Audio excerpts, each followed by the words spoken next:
Good. Okay, well, good morning, everyone, or good evening, depending on your time zone, and welcome to this webinar, the Reproducibility Crisis, Problems, Challenges and Solutions. My name's Jason Mattingly, and I'm Professor of Cognitive Neuroscience at the University of Queensland, and I'm also the Chair of the Australian chapter of the Organisation for Human Brain Mapping, OHBM, which is the organiser and sponsor of this event. So over the next 2 hours, we're going to hear from 3 speakers. First up, we'll have Professor Russ Poldrack from Stanford University, who will speak for around about 40-45 minutes on reproducibility in neuroimaging. He'll be followed by Dr. Ben Fulcher from the University of Sydney, who will give a practical guide to working reproducibly. And then finally, we'll hear from Johanna Beyer, who is a PhD student at Oregon and the University of Melbourne, and she'll give an ECR perspective on working reproducibly. Before we get started, I'd like to just say a word of thanks to the Executive Committee of the Australian chapter of OHBM for putting this event together. Particular thanks go to Alex Fornito, Rishma Vidyasagar, Adil Razi, Johanna Beyer, and I'd also like to thank Kelly Garner, Alex Puckett, and Natalia Egorova and Max Shine. If you'd like to develop the skills that will enable you to make your own work open and reproducible, or if you'd like to get involved with projects that will benefit the efforts of the community, then I'd really encourage you to sign up to the OHBM Brain Hack, which is a hackathon event happening just before the OHBM conference this year. That's from the 16th to the 18th of June. And you can find more information about the hackathon under the events tab of the OHBM Australia website. And I've just put a screenshot of our website up there. If you type OHBM Australia into Google, you'll find us.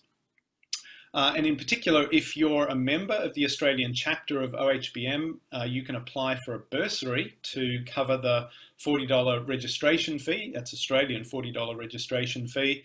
And details of that will be sent out roughly in the next week or so. So please join the chapter if you'd like to receive the updates. As I mentioned a moment ago, we have 3 speakers today, and for the sake of efficiency, we'll hear from each of them in turn, and then we'll have a combined question and answer session right at the end. So you will have an opportunity to ask questions of any of the speakers, but that will be at the conclusion of all 3 talks. So if you have questions, we'd ask you please to type them into the Q&A box in Zoom. And we're not sure about this, but it's possible that audience members will have a chance to vote on their favourite questions. I'm not sure whether that facility is going to be available to everybody, but if it is, please feel free to go ahead. If there's a question you particularly like, then go ahead and vote for that. And at the end, we'll try and moderate the questions and put those to our speakers. So right now, it's a pleasure for me to introduce Marta Garrido, who is an Associate Professor in the School of Psychological Sciences at the University of Melbourne, and she's also the head of the Cognitive Neuroscience and Computational Psychiatry Lab. Marta is going to introduce each of our guest speakers today, and she'll also moderate that question and answer session right at the end. And just a final reminder for those of you who do have audio functionality on Zoom, please make sure you mute your microphone during the talks. And over to Marta. Okay, thanks, Jason, for the very nice introduction to this wonderful event. It is my great pleasure to introduce the first speaker of today, Professor Russell Poldrack. Russ Poldrack is the Albert Ray Lang Professor in the Department of Psychology at Stanford University. His research uses brain imaging techniques to understand the brain systems that support decision-making and self-control. He is also director of the Stanford Center for Reproducible Neuroscience, which is dedicated to developing tools to help improve the openness, transparency, and reproducibility of neuroscientific research. Russ is a world leader in neuroimaging, no doubts about that. The list of his outstanding contributions and awards is too long for me to mention all. So I'll just instead say what really inspires me about Russ, which is he's always really eager to learn a new method. And with that, I'll get Russ to start. All right, thanks very much. Let me share the screen.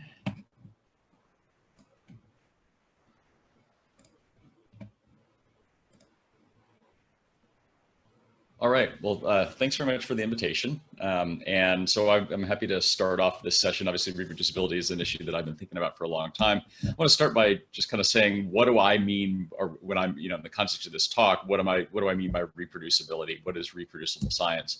And obviously there's people mean a lot of different things by this term. Today, I'm really going to focus on what we might call, methods reproducibility, where basically, given the data, we could get the same answers from from those data as the people did who originally reported them. Obviously, you also want things to be replicable and generalizable and so on. But I'm really going to focus on methods reproducibility today.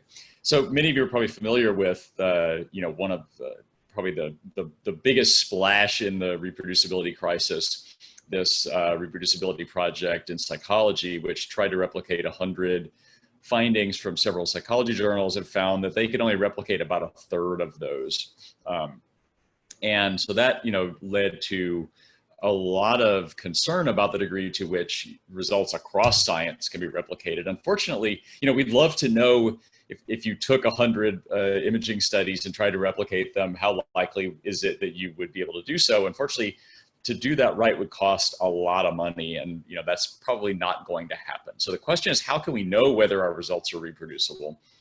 One way is to look at meta-analyses.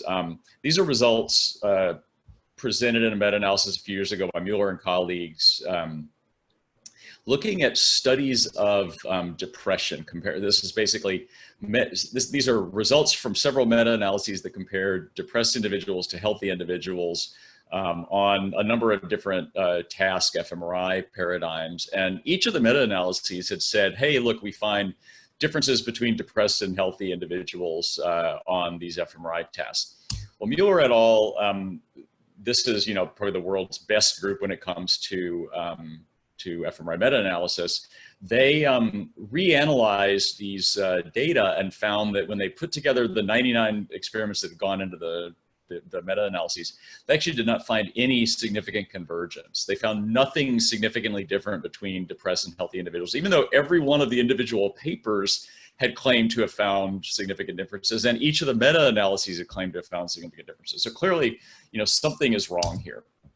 We've also seen in other studies, this is from several years ago by Fowler-Buckle and colleagues, when people try to replicate findings, this is a finding of structural brain behavior correlations, they often fail. And I think that the problem is, I'm showing you examples from kind of, group comparisons and individual difference analyses, because I think this is the place where the problems are the greatest in our field.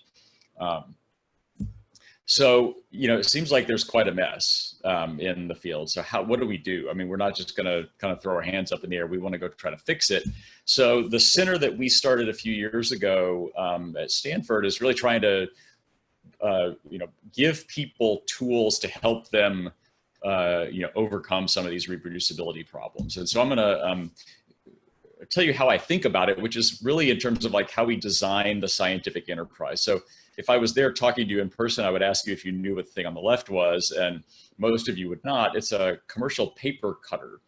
And then I would ask you, why do you think it has 2 green buttons on it? And somebody in the audience would probably say, well, that's because you don't want people to put their hand up near the blade. So the green buttons force them to hold both of their hands in place while they cut the paper. And so that is indeed, what the designers of this machine have done. They've anticipated the stupid things that humans will do and built the machine around it. In fact, that's what good design is all about, like building, the tools or the objects that people are going to use to afford the behaviors you want to afford and disafford the behaviors you want to prevent. people in behavioral economics think about this in terms of a concept called choice architecture. The idea is that any situation that we go to, there's a particular set of features that you're going to be driven either toward or away from by the structure of that environment, right? If the apples are right by the checkout stand at the grocery store, you're going to be much more likely to buy them than if they're hidden away back in the corner. And they talk about nudges, which are ideas of kind of like trying to improve behavior by changing the choice architecture without like limiting anybody's freedom. You can still do what you want, but for example, by setting the defaults at the right level, we can kind of prevent people from making errors, providing feedback, expecting the kind of errors that people were making, so on. So in the center at Stanford, we've been focused on kind of several different ways to try to go about improving the choice architecture of neuroscience, if you want. One of them is data sharing, which I won't say much about today. One of them is open tools, which I'll say a little bit about. One of those open standards, particularly the BID standard. And then one of them is what we call meta science, which is really kind of, thinking about how the science of how science works. And I'll spend a good bit of time talking about that. Many of you may be familiar with this paper by John Ioannidis that kind of started, in some sense, the reproducibility crisis back in 2005, titled "Why Most Published Research Findings Are False." And in this paper, he laid out a set of features of scientific fields that he thought made them more likely to result in false findings. The first is the smaller the studies conducted in the field, the less likely the findings are to be true. And so we know from this meta-analysis by Kate Button and colleagues published a few years ago that in certain parts of neuroscience, statistical power is very poor. So this is a meta-analysis or power analysis of structural imaging studies and animal mouse studies, or sorry, rat studies. And they found that most of the studies that they looked at had very poor statistical power. A study that has less than 10% statistical power, that means that the study is basically futile, because 90% of the time, even if the effect is there, you're not going to find it. So you might as well just not do this study.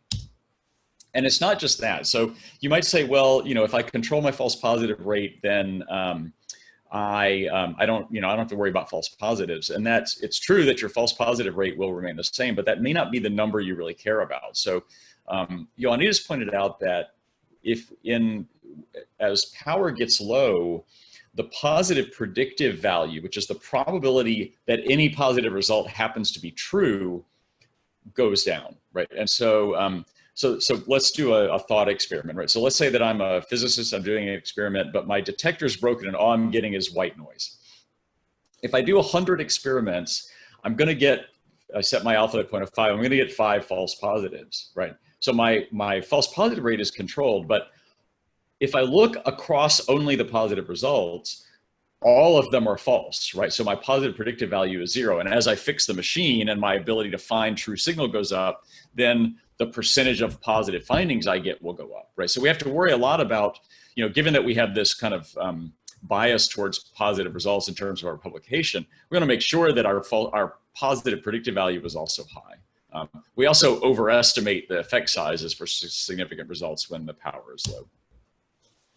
I mean, all of these things have been seen like really clearly in what's happened in genetics in the last 20 years in the case of candidate genes. So, starting back in 2000, people started publishing papers showing associations between particular individual genetic polymorphisms, that's what we mean by candidate genes, and various imaging phenotypes. This is a meta-analysis of a bunch of different studies looking at the relationship between this particular polymorphism, the BDNF gene, and hippocampal volume. And you see, so here the x-axis is your publication, y-axis is the reported effect size, and then the size of the circle is the sample size. And what you see is that early on there were studies showing very large effect sizes with very small samples. Over time, the sample sizes got bigger, the reported effect sizes got smaller, and in the end, they basically go down to 0. And in fact, we now know, once we have genome-wide association studies with tens of thousands of subjects, we know that none of these previous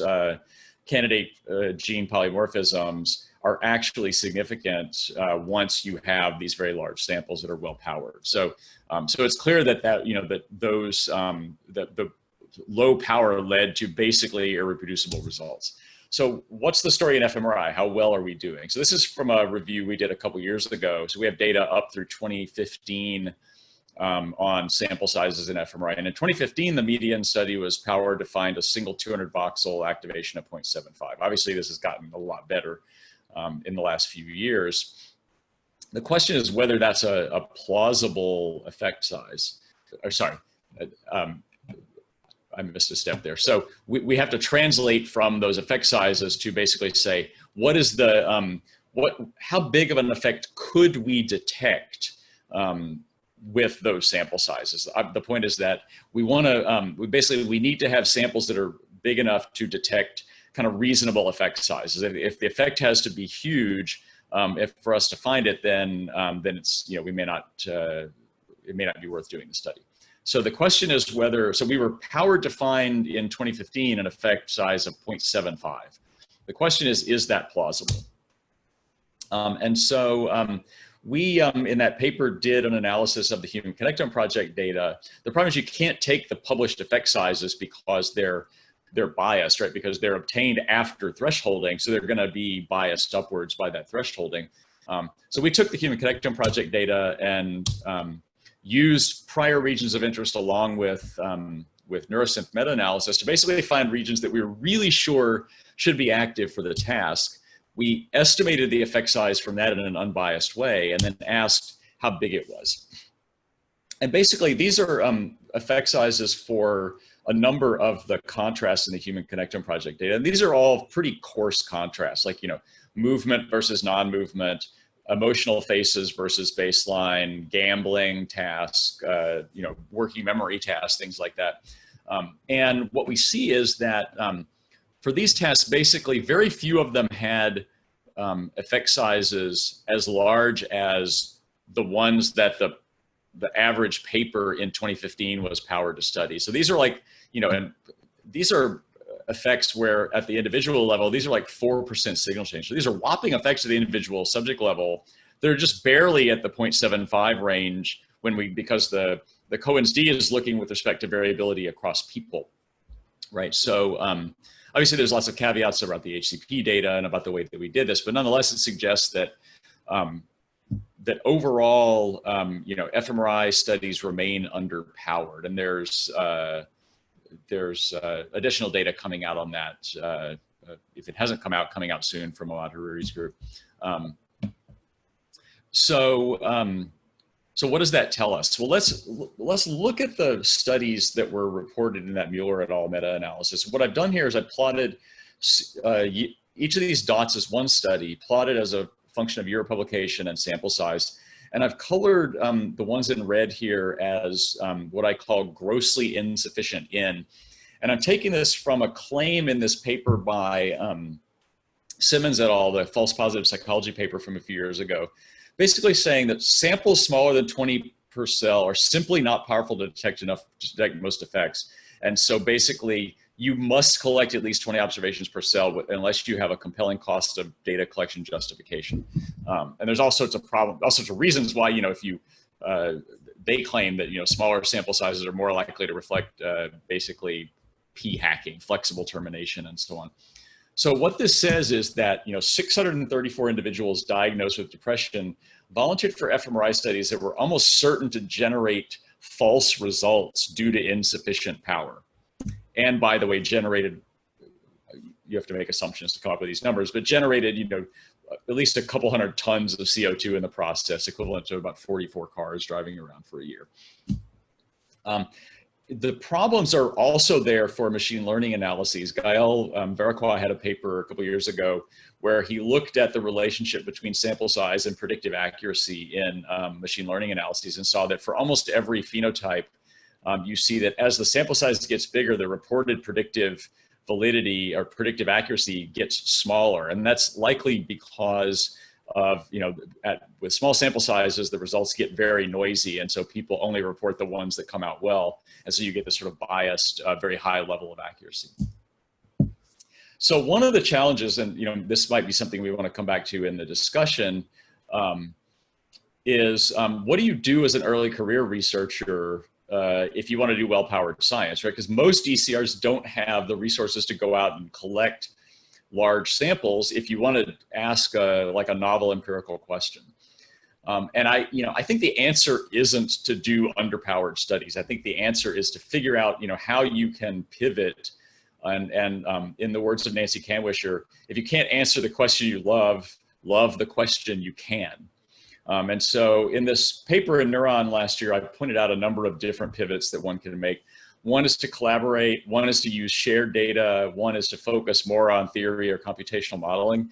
And I wanted to highlight one person who I think is in the audience now, is probably blushing, who, I think it was a real kind of data sharing success story. So Mac was a postdoc in my lab for a couple of years, collected no new data during those 2 years, yet published a bunch of, I think, really cool, really nice papers, in high-end journals, all based on shared data, either openly available data or data that we, sort of got through sharing with others. And so it really highlights the fact that one can do, well-powered, high-impact work, even without sort of collecting new data on one's own. And so, one of the tools that we've been working on is to try to help people get access to these data. This is the Open Neuro project, which just a couple of weeks ago surpassed 10,000 participants worth of data. We now support sharing of MRI, MEG, EEG, intracranial EEG, and ECOG data. And so, so there's, for many different questions that one might want to answer, there may well be a data set here that one can at least get started in answering that question with. So now I want to turn to, other issues in the reproducibility of neuroimaging.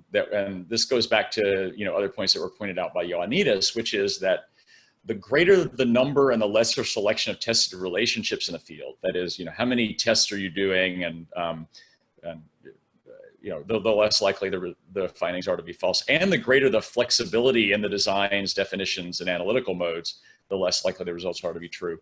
And so these are obviously both, big problems in the context of imaging.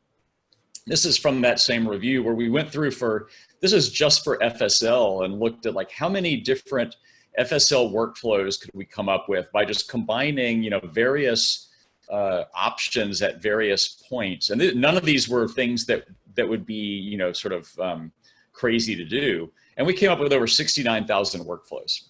I mean, we know, in fact, that, when that people actually in the wild do lots of different things. Josh Karp did a review back in 2012 of, all the different types of analyses people reported. And this is just, some of the history I'm showing, all the different, the degree of difference across studies and how data are analyzed. He also showed in another paper really impressively kind of how this can actually matter. So he took a data set from Open Neuro and he analyzed it using 6,900 different pipelines. And what he saw was that, the mean came out, this was a paper my lab had published, and the mean came out pretty similar to what we had published, but the range across those 6,900 pipelines was pretty astounding, or where you get differences in the statistical values of 8 standard deviations from the highest to the lowest, suggesting that one could see, substantial differences in the inferences that people make.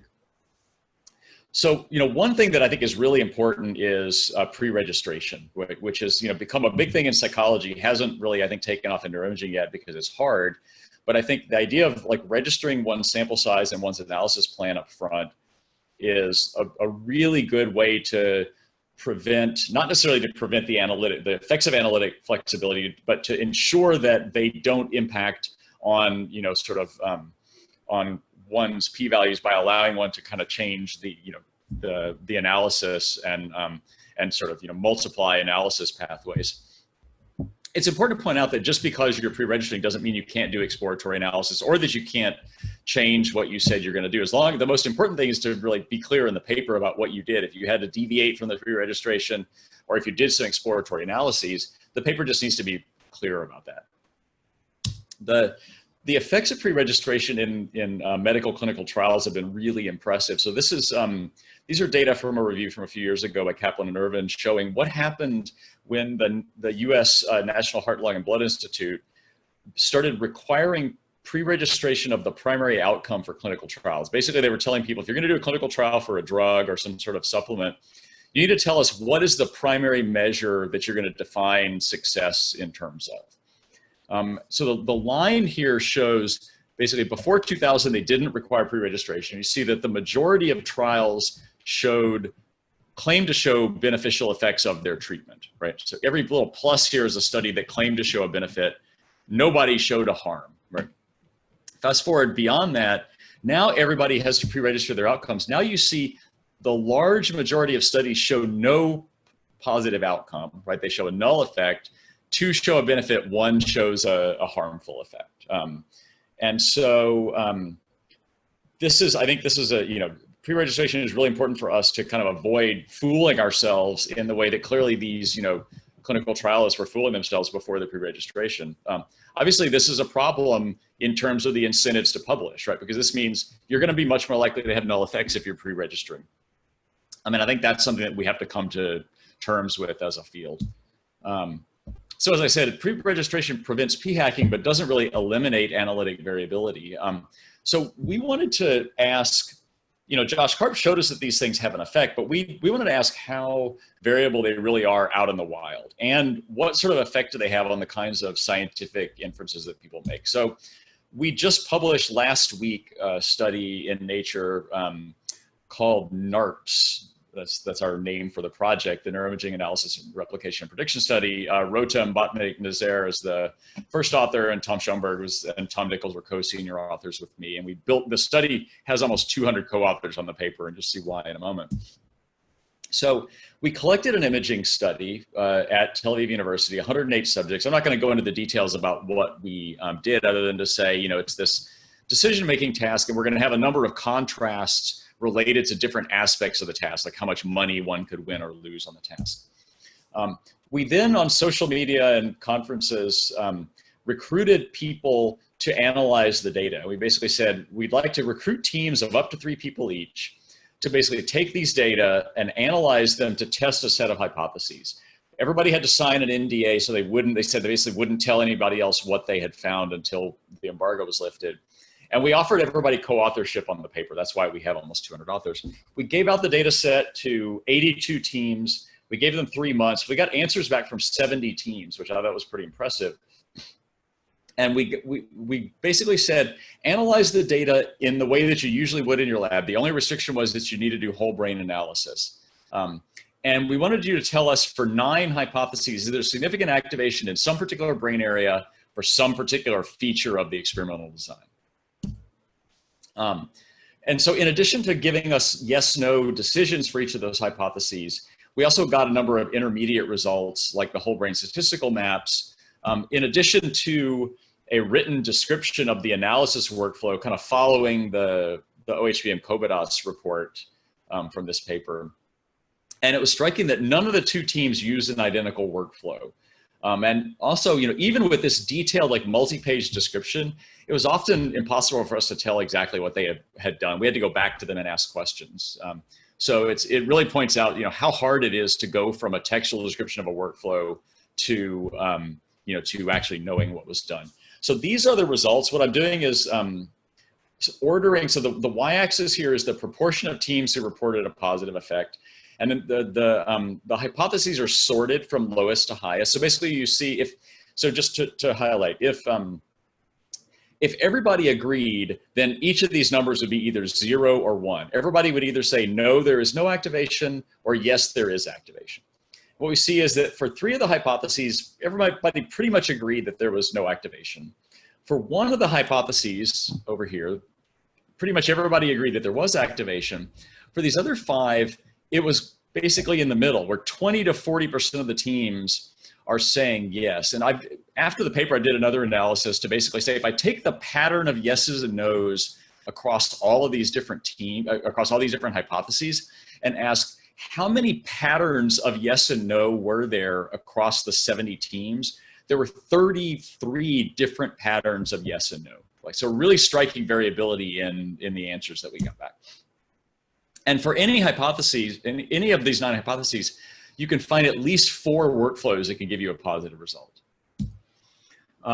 we also looked at the variability of the whole brain results. So they gave us both thresholded and non-thresholded whole brain results. These are the thresholded maps showing the prevalence of voxels, right? And so this is just for one of the hypotheses that had the highest agreement. This was the one that was over on the right that had the highest agreement. Even then, the voxel with the maximum overlap only had 76% of teams saying there was activation in the voxel. So substantial lack of consensus. So we wanted to see where this was coming from. What I'm showing you here is a heat map of similarity of the unthresholded statistics. So we took the Z statistic maps, correlated them across each team. And what you see here is interesting, right? You see one group up here who have, maps that look roughly like the average. And are all fairly similar to one another, correlated, I think, on average 0.6 or so with each other. You see another group here that is anti-correlated. They're highly correlated with each other. They're anti-correlated with the overall group. And you can see that their map looks very much like a kind of standard task positive sort of map. And then you see a third group out here that's basically uncorrelated with anybody else or with themselves. So they're kind of like noise teams. So we wanted to know what was going on in this this second cluster of 7 teams. And we basically found out that these 7 teams made model misspecification errors of sort of interesting types. So one, we can only get details back from 6 of the 7 teams. Interestingly, for a study of reproducibility, one of the teams didn't actually have their data and results by the time we asked them a few months later. But looking at the others, we found that some of the teams basically mismodeled the task. These are parametric effects, but they basically didn't properly model the parametric effects. They didn't remove the overall effect of the task. That's why it looks like a task positive sort of map. The other set of teams made a sort of a more interesting mistake, which was basically adding in a bunch of additional regressors that were correlated with the particular regressor of interest here, which was this gain regressor. Which actually led the effective regressor to be anti-correlated with the original regressor. So it's one of these sort of suppressor effects that actually flipped the effect of the result. So it really highlights the degree to which people kind of have this faith that if you just put a bunch of stuff into a general linear model, it'll automatically fix things without appreciating that it actually changes the interpretation of the results. So the other thing that we wanted to do, and this is why we had that group of economists involved, was to ask basically how well could people predict the outcome? Either people who were actually, analyzing the data themselves, or people from the field who, had knowledge about these issues but hadn't actually seen the data. So we used the group that we worked with are experts in what they call prediction markets, which is basically where you give people some money and allow them to gamble on, if you will, what the outcome is going to be.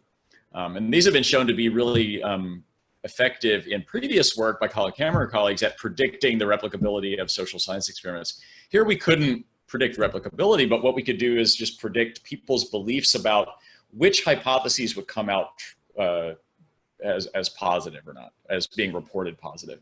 So there were 2 markets, one with people who had analyzed the data, members of the analysis teams, the other with experts from economics who hadn't seen the data. Every one of them got $50. And then they basically traded in these markets on how many teams they thought were going to report a significant result for each hypothesis. And so the results kind of highlight something that Colin Cameron once said to me, which is fMRI isn't so much oversold as overbought. That basically what we see is that, so the red dots here are the data I showed earlier. This is the proportion of teams reporting a result. The green dots are the estimates of the people who hadn't seen the data. The blue dots are the estimates of the people who had seen the data. And you can see that the people who had seen the data are pretty well calibrated. They're calibrated, their rank correlation is like 0.9. The people who hadn't seen the data have a rank correlation of about 0.5. So they both did a reasonable job at picking out which things are more likely than not. But what's really interesting is how overconfident they were. Like even the people who, so this, 20% of teams thought that found hypothesis 2 to be significant. 75% of the traders thought that other teams were, the traders thought that 75% of teams were going to find it to be significant. on average, suggesting that people were kind of overestimating the power of fMRI. So one of the things that we think that this really highlights is the need for us to get beyond using a single workflow. There are other parts of science where people regularly analyze data with multiple workflows, with multiple analysts, and I think we need to move towards doing this. One problem is just the need to be able to do this in an automated way, given the size of these analyses. And we've been working on a tool called FitLens in concert with basically a way of specifying a statistical model in a text file. This is this BID stats model project that Tal Yarkoni's been developing. And our hope is very soon to be able to basically run at scale these kind of what we call multiverse analyses, where you take a data set and run it through 30 or 40 different pipelines and then assess the convergence, assess how much the results change from pipeline to pipeline, and use that to to kind of gauge your confidence in the results. So I want to turn now to another issue that I think is gaining increasing interest, which has to do with computer code, right? So if I was again in person, I would ask you, I would ask you to raise your hand. How many of you have written computer code in the course of research? And almost all of you would say yes. How many of you have been trained in software engineering? Maybe a third of you would raise your hand. How many of you have ever written a test for your code? Maybe 25% would raise your hand. And we actually, there's examples where errors in scientific software have had really big impact. So this guy, Jeffrey Chang, like a hotshot structural biologist, had published several science papers in the early 2000s around this particular ABC transporter protein, all of which had to be retracted because somebody realized that somebody couldn't replicate his results. And it turned out that his group had gotten a piece of software from another group, which had one sign change in it that basically resulted in his protein structures being wrong. I published a blog post a while ago kind of highlighting, how easy it is to do this.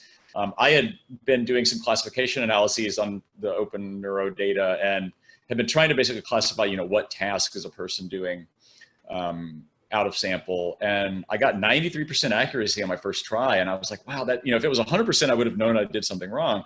But I got 93%. Wow, that's really amazing. So I had a postdoc in my lab, Sam Mikoyajo, do a code review. And he realized, oh, hey, you left out, a little colon here. So you were misindexing your data. So your actual result is 53%. Now 53% is still well above chance for the particular problem that we were doing. But nonetheless, fortunately I hadn't submitted the paper yet. We were very close to submitting the paper claiming 93% accuracy when the result was actually very different. Now, one of the big concerns I think is this thing that people are starting to call bug hacking, which is the idea that, bugs that confirm our predictions, right? Bugs that give us quote unquote good results are less likely to be uncovered than bugs that disconfirm them, right? If your code doesn't give you the answer that you are expecting or that you want, you're much more likely to examine it and make sure you didn't do anything wrong.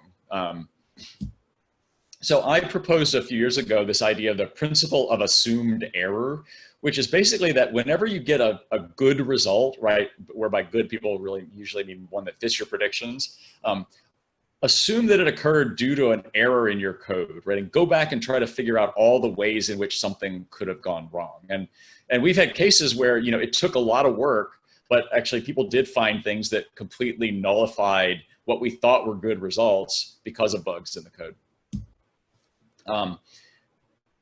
Software testing is a really complicated issue, in part because, the software testing that people in software engineering do is usually not the kind of software testing we want to be doing. For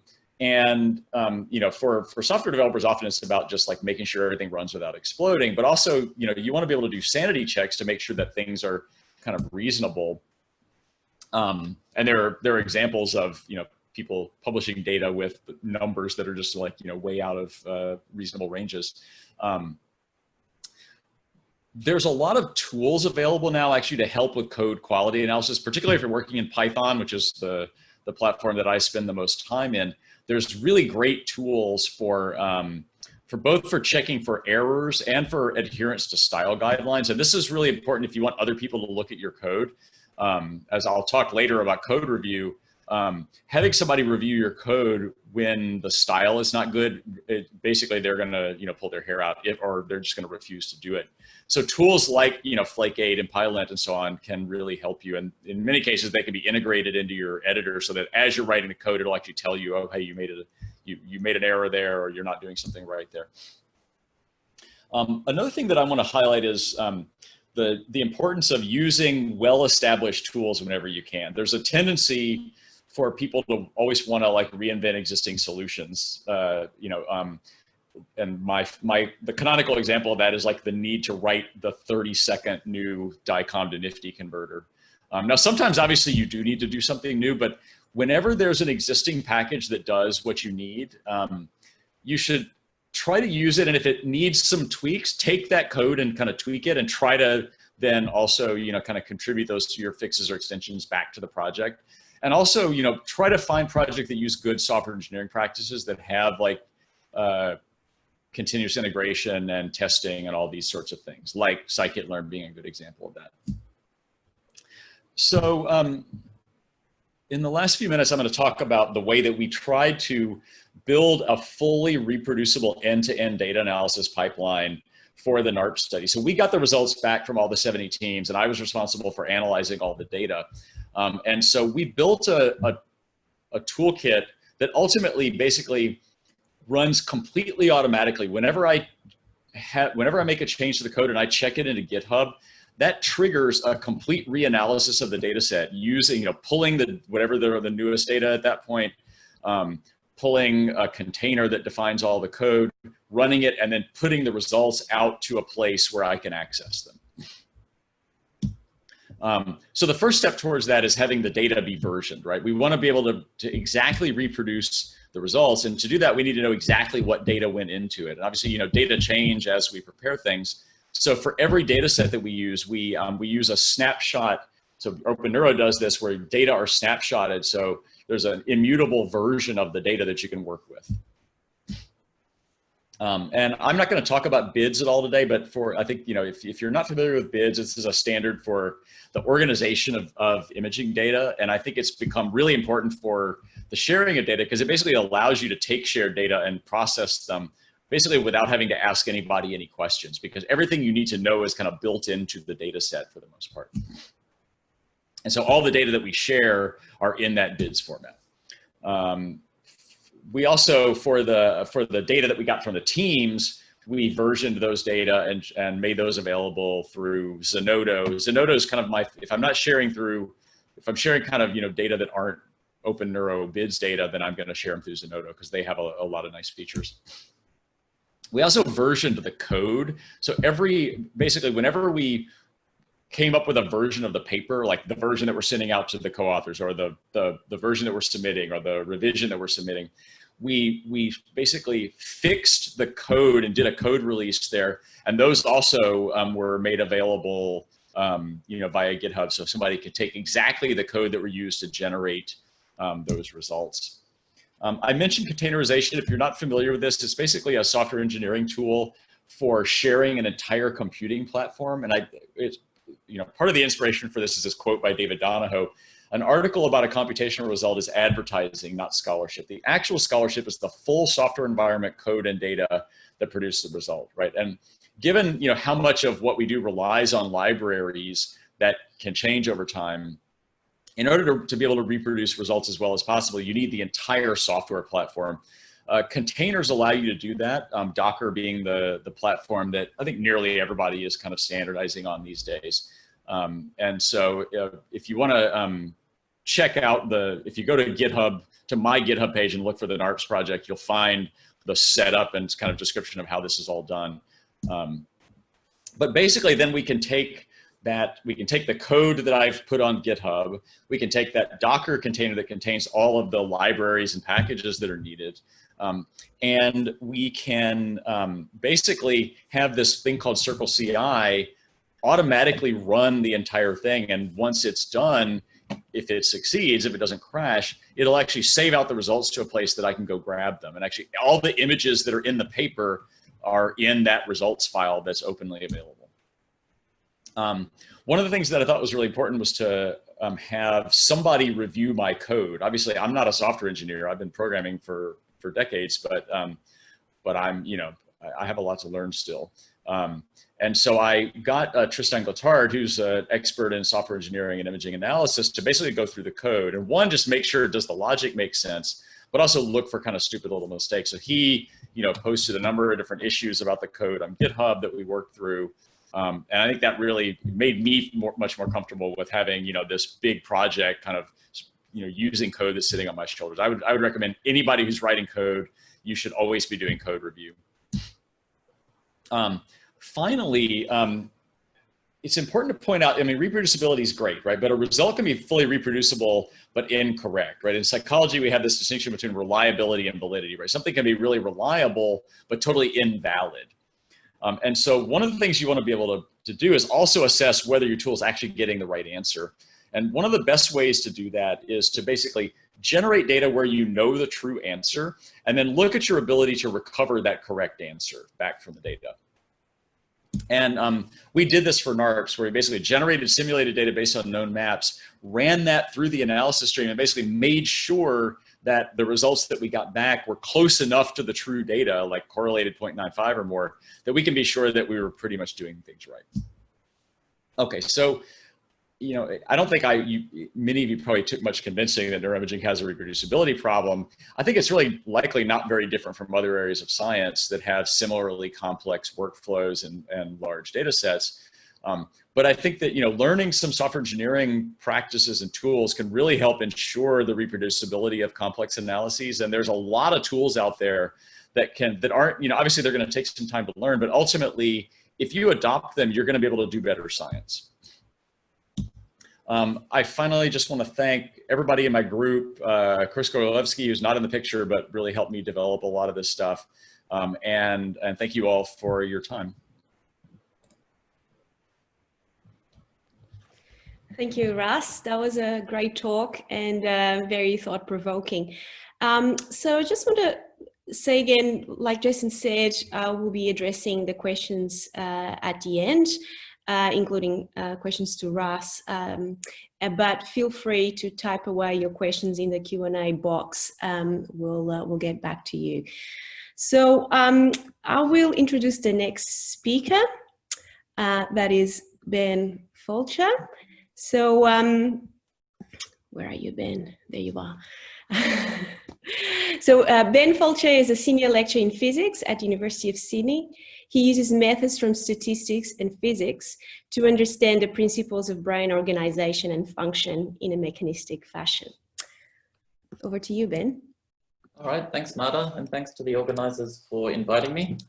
I have some building works going on in my apartment today, so if there's a huge disruption, I'll just wait it out. Normally they just drill for a bit and keep going.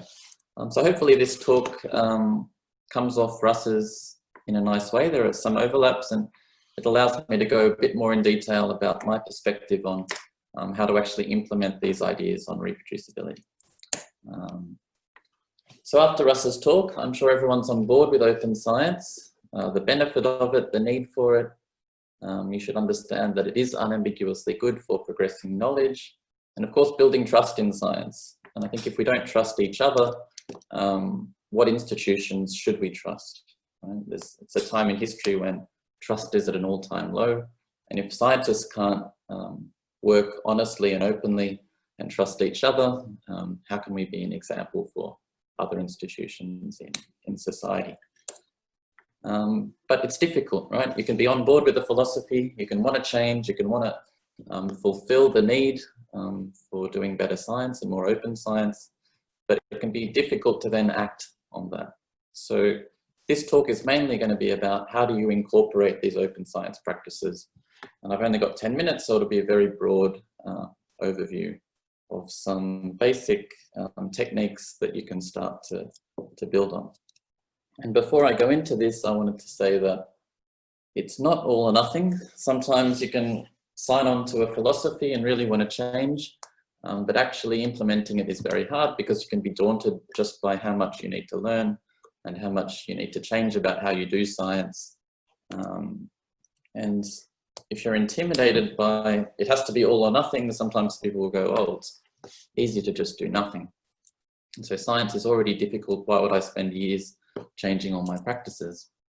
And so I would encourage people to take the more gradual approach and be encouraging each other to make small changes in the direction of open science. It doesn't have to be everything or nothing.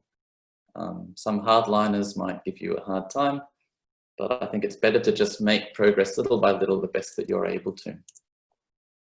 And a kind of analogy I would make with people who go, I really want to reduce the suffering of animals. This is something I really believe in. And then people get angry at you for not going 100% in that direction. And maybe people feel the same about open science. You go, oh, I want to make my science more open. And people are like, oh, why aren't you using Docker? You must hate science if you're still using MATLAB. And it can be intimidating to feel like you have to do everything straight away. And so I wanted to start by just saying, we can make small steps together in this direction. And Russ already made this point that if others cannot easily reproduce exactly what you've done, then your science is not contributing. Then you're not contributing to science, you're advertising what you could do. And so the goal is to try and turn that advertisement into something more concrete and more reproducible so we can trust each other and really drive progress in our fields. And so Russ also mentioned the kind of typical pipeline where you might produce a data set, you get a bit of raw data, you process the data, and then you've got a bunch of results that you might publish in your paper. And those results could either be figures or numerical results. And so there's methods for doing better reproduction of producing the data set through the open science framework, as Russ mentioned. You can pre-register exactly what you do. You can protect yourself against the biases of p-hacking, etc. But this is the kind of pipeline that I'll be focusing on in this talk. So once you've gotten the raw data, how can you reproduce exactly the steps that take you from that raw data to the results that you might put in a paper or put in your slide in a talk, etc. And so I would say level 0 reproducibility is that you've actually fully described what you've done in your paper. And often people don't meet this level 0 standard. So your description should be so clear that any scientist in your field could unambiguously reproduce what you've done. This is the only option for non-coding analysis. If you're pressing buttons in Excel or SPSS, this is the best you can do.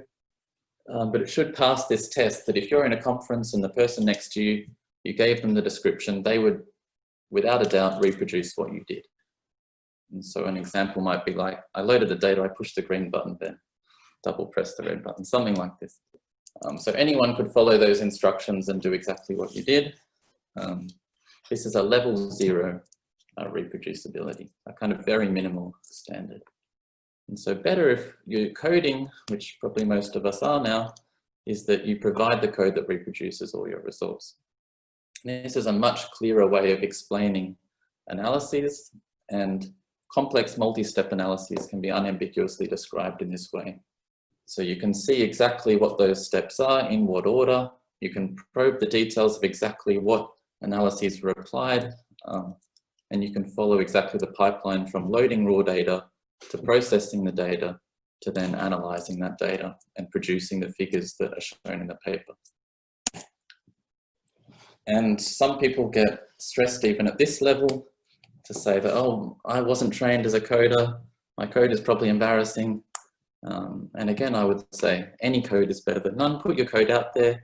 This is meant to be a loving communal exercise where we all support each other to do better, and maybe you'll get feedback. And this whole process, I think, encourages you to do better science. It certainly has encouraged my science to be better when I work reproducibly. Okay, so you can make your code available, but how do you kind of do this in a better way? So the kind of ground level, which used to be very common and is still quite common in areas of physics that I work in, is that code and data are available from the authors on request. Sometimes you'll email, the email's no longer active. You'll email, they won't reply, or they won't actually give you the code and data. It's not really accountable, and it's, who knows if that code they give you is the same as the code and data they used in their paper. So then there was the kind of, I guess, late 90s solution where the best you could do was provide your code as a zip file, supplementary with your article, maybe early 2000s. But as Russ mentioned, the kind of standard is to make your code available on GitHub. So this is publicly available. Anyone can reproduce what you've done just by downloading the data in a way that's not dependent on you. They can see the whole history. But what if your code changes after publication? So you might give the link to your GitHub repository with all the code, but what if that code is different to the code you used when you produced your data and your results from your paper? Well, code should evolve, but it's important to snapshot the version that was used in the paper. So you can tag your code with a version that is exactly the snapshot of the code as was used to reproduce your paper. And just in grey there, I've said we trust you not to modify. You can actually delete and relabel tags. We have to trust you that you've kept your version, the one that you kept it as. And you can also give your code a DOI on Zenodo, and that actually makes a static version that's saved and can exactly be reproduced and has a DOI that people can cite, etc. So this is the best solution. There. And another problem that Russ mentioned is, what if the software changes? So you've made all your code available, they can reproduce all the steps from data through to outputs. And then what if the software changes? MATLAB has a big release that updates some of the functions, you've changed some of your Python modules, you've got a new computer, some other things have changed, and now you try and reproduce and some of the results are different to what you published on. So a kind of minimal standard there is to fully describe all the relevant software packages and dependencies that you've used. This is kind of a level 0 way to combat that. And so in your paper, you talk about all the different versions of everything you've used. And the kind of really good solution, again, that Russ mentioned, is to set up the full environment in Docker. And then whenever you come back to your code, you can exactly reproduce what you did because it's preserved all the versions of all the software and every function that you use to be exactly that that you used when you produced your results. So this guards against this problem of packages and dependencies changing over time.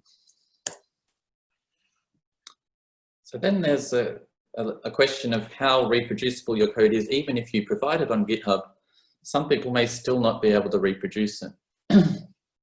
And there's a spectrum of coding languages that goes from free to run open algorithm code on the right.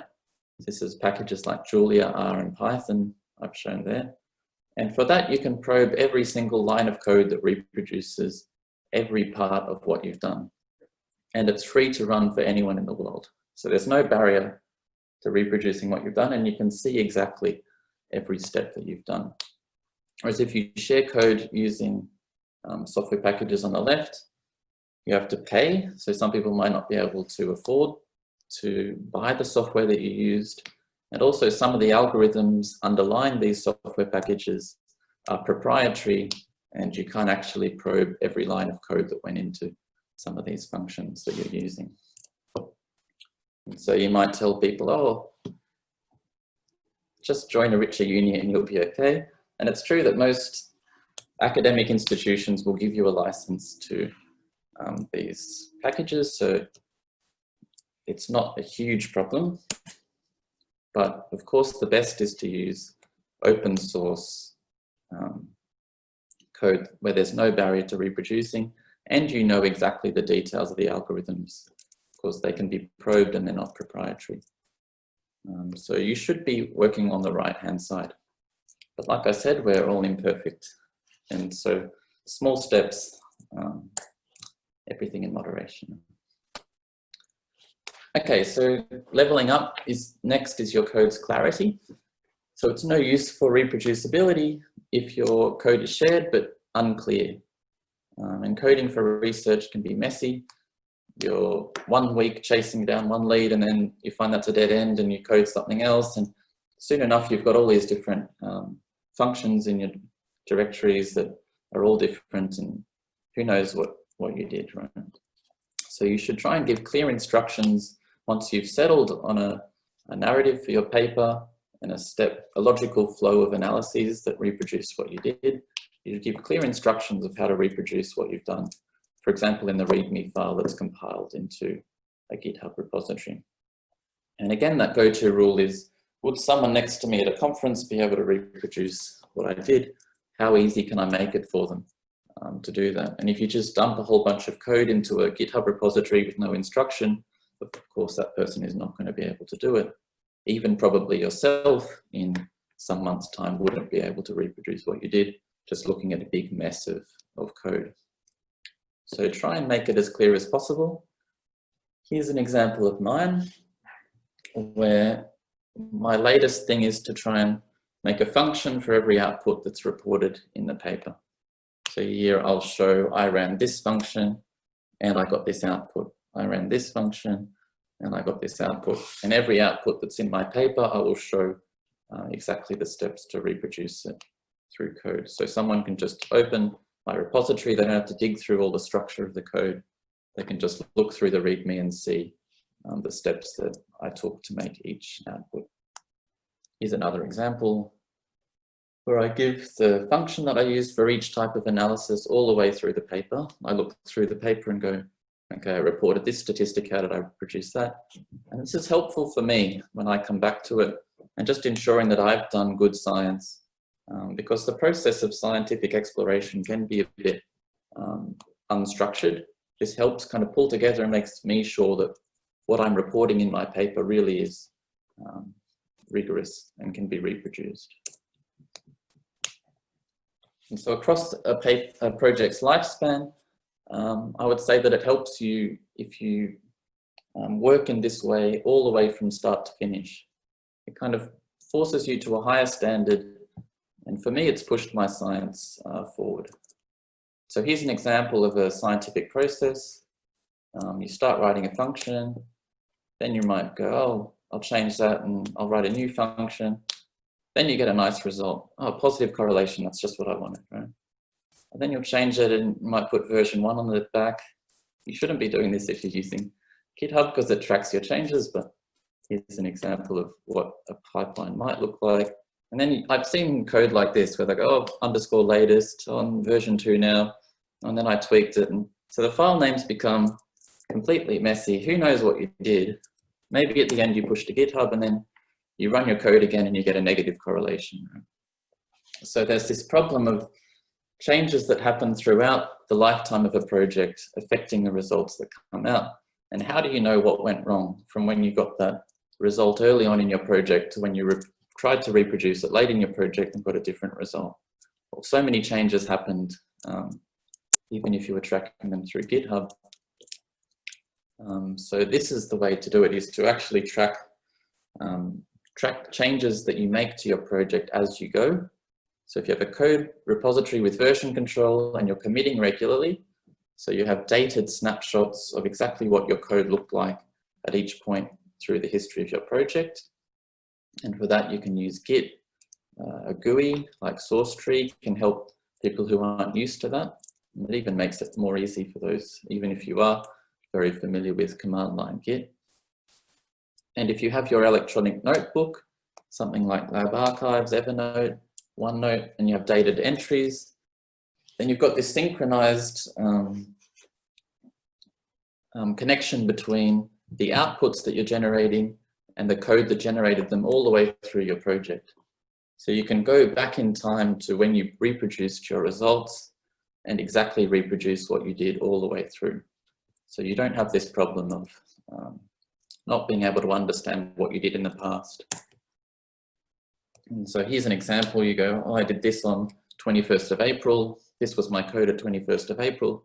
So I can step back in time and reproduce what I did. And you have this very clear, rigorous understanding of how you produced your results. Now I'm quickly running out of time, so I'll talk I'm actually quite over time. Maybe people are pinging me. Well, there are very general and specific repositories to store your data. I'll talk less about this, but I use Figshare or Zenodo. Russ has talked about OpenNeuro. And when you share your data, it's nice because you can track how many people are looking at it, how many people are downloading it, how many people are tweeting about it. This is an example of slide decks, data sets. I try to share as much as I can. This is on Figshare. This is examples of sharing actual neuroimaging results. Kevin Aquino at Monash has done this really nice work where he's actually published plots of every subject that he analysed as a web page. It's a question of, if you share your data, is it in the best format for sharing? So if you share it in a format that's actually very hard to understand what you've done, how could another lab then pull in that format and actually make sense of it or analyze it easily? So there's the need for good data formats, and INCF does this very well, the International Neuroimaging Coordination Facility. And so you can look into them if you think your field is in need of new standards, and that could rally people in your field to do this together and share with each other. And so I'm very over time, but I'll talk about the need to actually share the output of your science.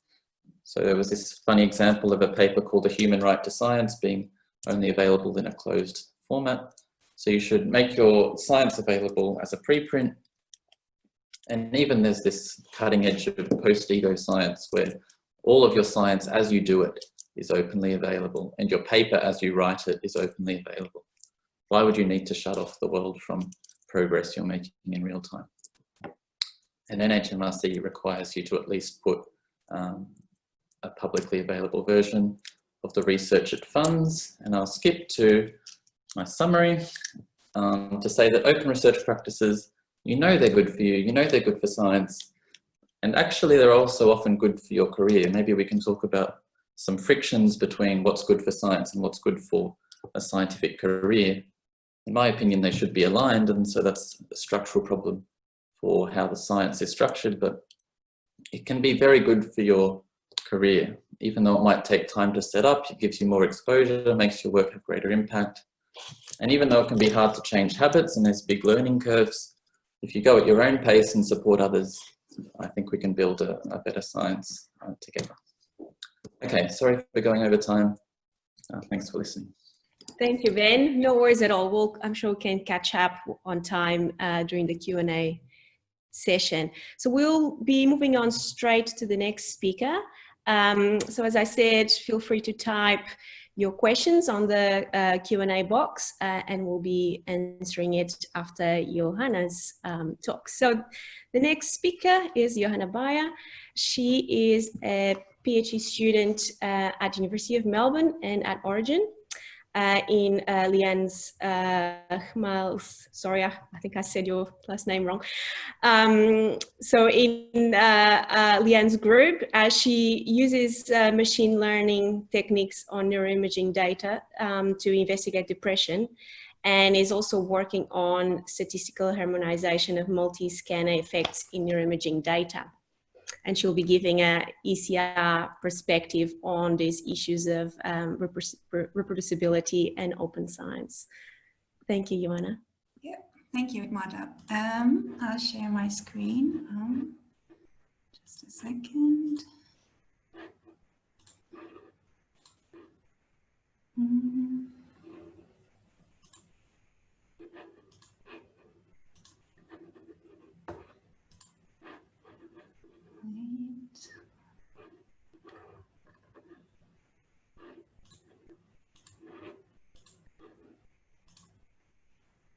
Yeah.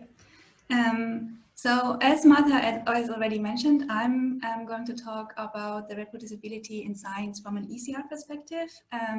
So what I want to do in the next 10 minutes is share a bit of my kind of experience with open science as a PhD student. also with the aim that if there are people out there who have just started with their PhD or who are unsure whether they want to include open science practices in their research, to hopefully motivate them to do so and kind of show them that it's worth it. So I wanted to start kind of illustrating how I, as a PhD student, are getting in contact with open science as part of my research every day. So I personally have always only worked on existing data sets. So the first one is the Enigma MDT data set, but I'm also working on the ABAI data set at the moment, which is publicly available.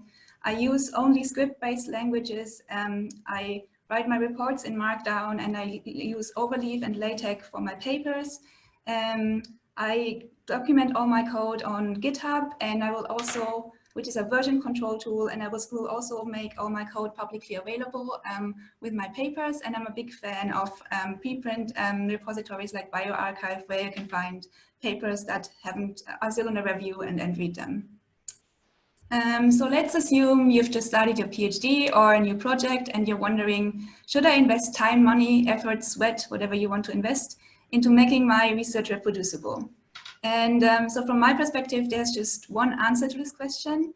Yes, you should. But I also acknowledge that people might have doubts. And I acknowledge that open science comes with challenges, and it's certainly not always the easy way out.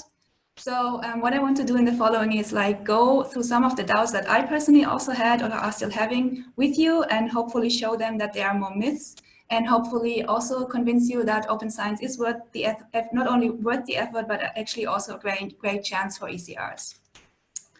So I guess many of you have already thought about including open science as part of the research. For example, use Git or learn another script-based language, or make their code shareable, like make it really nice and pretty. But one question that might have popped up in your mind is, but learning open science will cost me a lot of time, and I feel I don't have that time. And I think this is actually not true. Especially when you're a PhD student, you're probably not aware that you have quite a bit of time, and even more time than you will ever have in like your future career. Also, many PhD students actually think that their PhD is kind of will result in this really amazing piece of science that it will be the best that they will ever do, which is also not true. So the PhD is actually the apprenticeship of science, and you're still here to learn, and you have time to learn. So I think it's actually the perfect time to learn skills about open science like Git or script-based languages. Also, I think that moreover, learning tools like Git, for example, will in the end save you time. So yeah, they are really useful. They might slow you down at the beginning, but in the end, it will actually save you time. And then I wanted to bring your attention to one part of open science that I think is really, really time-saving and really worth it for ECRs, which is working with open data. So data that is already there. I started working on the Enigma dataset basically day one that I came to Melbourne, and it allowed me to run analysis like in the first week of my PhD. I never collected data, and I think this is great because it saves you a lot of time, and it allows you to start with the exciting part of research right away. Then the next doubt that I had, and it's actually a doubt that I really had, is like, but I do not get paid for shareable code, documentation, my GitHub repository, I get paid for results. And I think I have to explain that a little bit. I had this thought when I was making a presentation, and I realized that I had like a really nice Git, and I had really great documentation of my code, but I was well behind with kind of the results figures for my presentation. And I was like, why did I do that? Why did I spend so much time on documenting everything? Like in the end, what people want to see is the results. Like I'm not going to present my GitHub repository. But the more I thought, or like the more I think about this idea or this kind of argument, I realized that it's actually not true. Yes, you do get paid for results, but what you also get paid for is trustworthy research. So you actually want to make sure that what you put out there and what you present is solid and trustworthy, and that you're happy and confident to present it. Because nobody wants to present something at a conference and 3 weeks later realize that they cannot reproduce it and don't know how they got there. We all don't want that. And the more I think about this argument, the more I realize actually that it's the strongest argument why we all should practice open science. It's part of our job. Like we get really paid for it, and it's not an option. That was this. The incentive structure is not there yet, and that's sadly true. I think we all grew up in an environment where it's really, really important to publish fast and a lot. And the reason for that is that is the structure where all the PIs that are currently the leaders in the field, that's how they got their positions, like by many, many publications. But also at the same time, it's now emerging that especially for younger people, there is this other expectation that they have to practice open science. So they have not only to code, but the code has to be shareable. They have to document everything really well. They have to have a GitHub repository with their paper.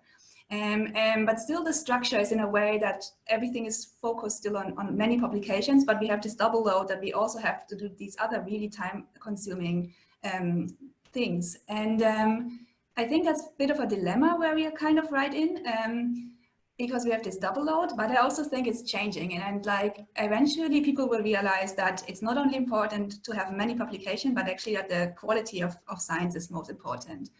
And one line that I read and that I found really motivating. So if you're kind of struggling and you're kind of, you spend a lot of time in open science practices and you feel you're not really rewarded for it because the structure is not there, the incentive structure, you might think that this is actually the future, so open science is the future, and you want to become the researcher of 2030 and not the one of 1980. I found this really motivating. So then the killer argument, but practicing open science will not result in a paper. This also kind of goes into what Ben also said, but I don't see the immediate reward. And that's what Ben said. It will lead to a higher impact paper, and that is actually a fact. So studies show that studies with open code are cited more frequently. Sharing data with a paper leads to a citation advantage. And also preprints in repositories like bioRxiv can result in citation and attention before publishing. So in the end, practicing open science and sharing your code might slow you down a bit, and like you might not publish as much, but in the end it will lead to higher impact publications. Then this is one that is one of my very personal thoughts. So when my supervisor told me or said to me at the very beginning, yeah, we're also gonna share your code, then I was like, yeah, but my code analysis data, you can insert whatever you kind of want to share here. It's messy, full of potential errors, not perfect, and I don't want to share that. Yeah, I totally understand that, but it's also true that us ECRs are the people with least experience in the field, because we don't have, we are basically the newbies, and we are most likely to commit errors.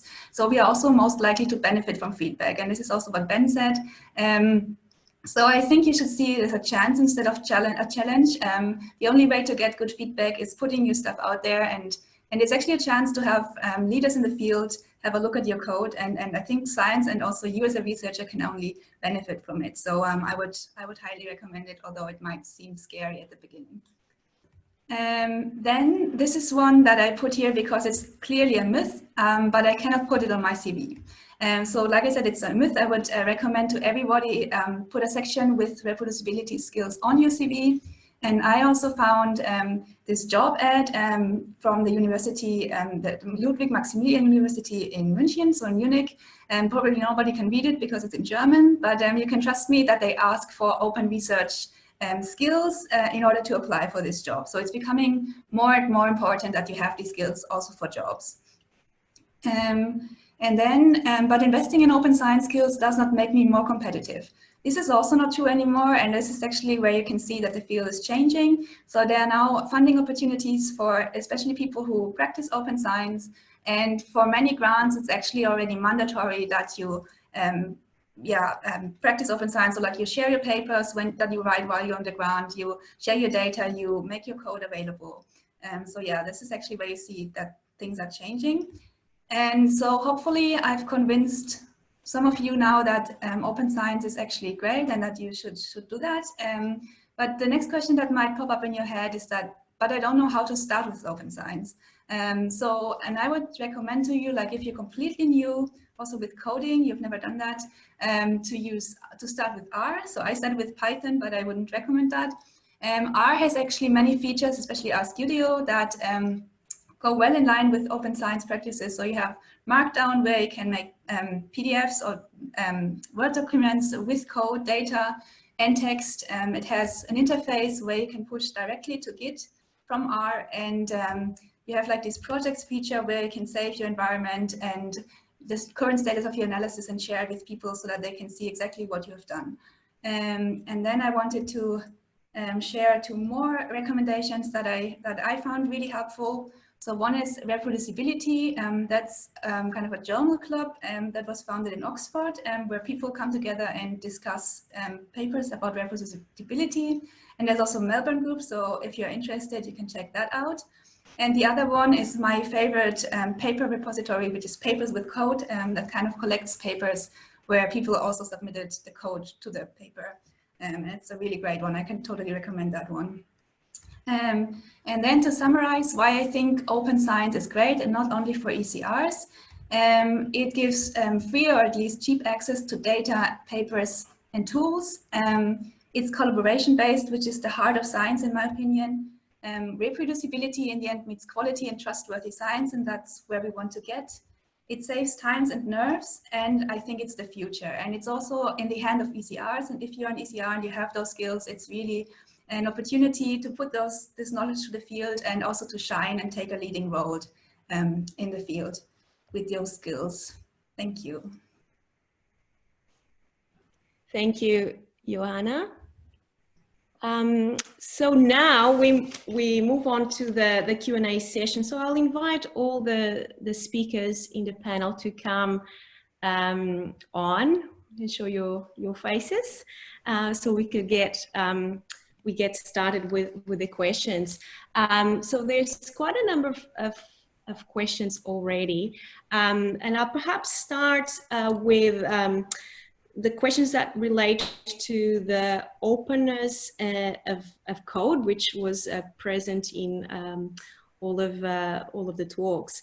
And one of the questions is, it is great to have this possibility of reviewing code, but given that not all of us are trained as software engineers, but also perhaps not all of us have access to colleagues who can do that for us. And so one of the questions was, could we have a pool of code reviewers? How do we incentivize that? Should that be perhaps something driven by the journal? I don't know who would like to answer that first. Russ, do you want to? Sure. Yeah, it's a hard question. Yeah. I mean, you know, my lab, I'm lucky that I have software developers who work in my lab, but a lot of people don't. I think one thing to say is that I don't think that, you know, code review is only useful if it's done with an expert. In fact, I think that, you know, if you have two novice programmers, they presumably have like you know, at least somewhat non-overlapping expertise or knowledge, you know, and they can actually probably, you know, be helpful for each other, even if they're not expert, and kind of you know, having to explain to each other what's going on. And even if it might not be as effective at finding errors, I mean, part of, you know, I think part of code review is obviously about finding errors. Another part of it is actually as a learning experience, you know, for anybody, but especially for more junior programmers. So another thing to think about is, like, rather than thinking about it as code review, think about it as like pair programming, right? Actually working together on a program with somebody who may, you know, both of you may be relatively non-expert, but nonetheless, I think doing that can be really helpful. In terms of who pays for it, I don't see journals paying for it. I think, you know, universities, in the same way that universities do like statistical consulting, they might, you know, want to consider doing something like that. Yeah, in terms of that test of, could someone in my field or someone I sit in the room with in a conference reproduce what I did, or someone at my level, if you work through and one of your colleagues or someone in your lab, even if they're a new coder, they can work through and go, I didn't understand this bit, or I tried to test that bit and it didn't work. And then when next time you code, you're thinking of that person looking at your code. And even if they don't do it, but you think that someone might do it, it kind of encourages you when you're coding to code in a better way. Yeah, I do it with other members of the lab. Sorry, yeah. Go on, Joanne. Sorry. So yeah, I agree. Actually, it's true. Like if you think about that, someone will look at your code, it actually improves. And I think like just sharing it with anyone is probably better than not sharing it. Or like, I mean, like if you really don't have anyone, then just put it on a GitHub repository and ask people to look at it. Like you might then get feedback from strangers, but that's better than no feedback at all. Absolutely. So the other thing that also came up in the questions is the value of sharing data. And of course, there's things like the HCP and the UK Biobank, and all of that, of course, is not possible without an extreme pocket of funding. So how can we, and I think the question was particularly for Australia, how can we as individuals aim for such big samples when the funding is limited to, you know, $300, $500 in every grant? Yeah. You know, I think that what's important to keep in mind is that, you know, like not every study needs thousands of subjects, needs to be on the scale of HCP, right? That the nature of the sample needs to be kind of aligned with a scientific question, right? So if your scientific question is a genetics question, then you need hundreds of thousands of people like UK Biobank, right? If your scientific question is a very detailed one, in particular about things that that you think don't vary much across people, like if you're doing like, you know, early visual processing or something like that, you know, people in the visual world regularly publish papers with 3 subjects. Obviously those subjects are studied much more intently, and the analyses are much more kind of model driven. And, you know, it's not just saying, is there activation in area X or not, but it's saying, you know, do we see this particular function being fit, or, you know, something kind of more, you know, a hypothesis that's harder to fulfill. So I think in that neuron paper, I talk about some of these issues, and I think that, you know, thinking about like if you want to answer a question that is going to require, you know, hundreds of subjects, either you rethink the question or you figure out a way to pivot to, for example, be able to scan a small number of people many times, right? And change the kinds of inferences that you want to make. But I think it's doable. Do the other speakers want to make any comment? Yeah, I was just thinking, I think a great way to get access to a lot of neuroimaging data is joining a consortium. So if you just have a small sample, even like, for example, Enigma, I think they require just that you contribute a little bit, like 20 subjects would be enough. And then you get access to the whole data bank, which is like 10,000 of subjects. I agree that it might be hard if you have like a particular task where you, I don't know, like an fMRI task or something. So those consortia are more for like general structure on your images. Yeah, but I think that might be a nice idea. Mm-hmm. There's a related question. So of course, these big databases often have structural data and resting state, and all of these things are somewhat easier than task-based fMRI, because it's easier to agree on perhaps on a protocol, whereas there's almost an infinite number of tasks we can do to test a particular cognitive process. But also another example of this would be, that was brought up in a question, was neurofeedback or other clinical studies where recruitment can be really tricky and time consuming. So how can we go about, again, having a big sample? I think it's really challenging. And again, you know, so I think this is another case where, you know, one may want to think about, I mean, sometimes, you know, if you're interested in a rare disease, you may not, you know, there may not be 20 people on the planet with the disease that you care about, right? So there, you certainly can't go do like a group fMRI study. So I think what you can do is take more of like a case study kind of approach, right? Where basically say, we're going to study these individuals intently. We're going to characterize them much more deeply, even if we're not going to study as many of them. So the generalizability, the other thing, you know, when you write the paper, you have to be clear that, well, we only studied a small number of people. So generalizability is going to require that, you know, a much bigger study be done. But this study at least provides some parameters on what one might want to go study in that case.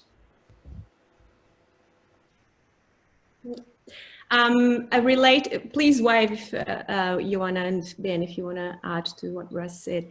Another related question about data sharing, which of course is critical for reproducibility and openness, is the difficulty sometimes with ethics committees in allowing for particularly MRI data to be shared. So the question is, how can we sort of change their mind, or is there a way of well, clearly other platforms have done it. So what is your take on it? I mean, so the first thing to say is that, you know, I live in the US context. And so, you know, here we are lucky to have, you know, a set of federal regulations that allow us to share de-identified data as if they're not human subjects data, right? So we don't have to have any sort of special consent to share them or anything like that. Having said that, we do get consent from all of our subjects for the sharing of the data, because we feel like even if we don't have to get it, that's the right thing to do. And we developed this thing called the open brain consent, which if you search for it, you'll find it online, which lays out kind of suggested consent language. Again, that's all done in the US context. And like, you know, GDPR in Europe has made this incredibly hard. Like we can't take data from, you know, from Europe on Open Neuro anymore because of GDPR. And I don't know, you know, what it's like in Australia. But I think so in terms of how you convince them, well, one, obviously it depends on the local regulations, but the other thing to say is that, you know, everything doesn't have to be shared completely openly, right? There's a spectrum of kind of data sharing use agreements that, like, you know, the HCP, you have to sign an agreement, right? And, you know, say you're going to do this. The UK Biobank, you have to sign an agreement. There's a lot of these data sets that are sensitive enough that one can share them with an agreement. Obviously, that raises a whole other set of, like, you know, logistical and other administrative issues. But those are the kind of things to think about, I think. Yep. So I can give my experience with my lab. A few years back, we basically changed all our consent forms to include I consent to share my data for other purposes than the ones stated in this study. And so far, we've had no problems with ethics committees, but of course, they all might vary slightly. But that's something that I would recommend for people doing Definitely. studies. Yeah. Do the others want to add, Johanna? I just thought, like, it's a pity that my supervisor is not sitting in my position, because she could tell like a lot of tales about ethics and sharing data. Yeah, I just thought, like, I was having like a discussion with my friend the other day, and she said, like, yeah, data sharing is great, but I work on like commercial data, like that we actually buy, so we cannot share that. That was another thought, like, where I thought, like, it's actually great that we work in a field where people consent and we have just free data. What I thought is, what you could do, like, if you can't share your data for the sake of confidentiality, you might include, I don't know, something that you simulate data that you upload, and then like show how your method runs on it. That is, I think, at least better than, like, yeah, just not having anything to prove that what you're doing is correct or something. That was just my idea. Right. So we'll move on to next question that also popped up a couple of times, which is the idea of having multiverse. I think that was the what you called it. So different softwares to analyze the data and look at what is common amongst them, and which would presumably give would be more convincing that it is a true result. And that really seems like a really good idea. But the question is, perhaps not all pipelines are equally valid for particular situations. And somebody mentioned high field, for example. Perhaps not all pipelines will be well suited. Yeah, I mean, we're mostly thinking about multiverse, not so much in terms of like pre-processing, but in terms of like the statistical models, where I think those kind of issues probably aren't as much of a, I mean, obviously they're still going to, you're going to have different confound modeling, maybe at high field, certainly at fast TR than you will at slow TR. So the kinds of analyses that one is going to do are always going to be relevant. They're always going to need to be kind of tailored to the particular data that one is working with. But nonetheless, I think you can always, you know, there's almost always going to be a set of analytic choices that where it's not kind of obvious that one is the right one to do or not, right?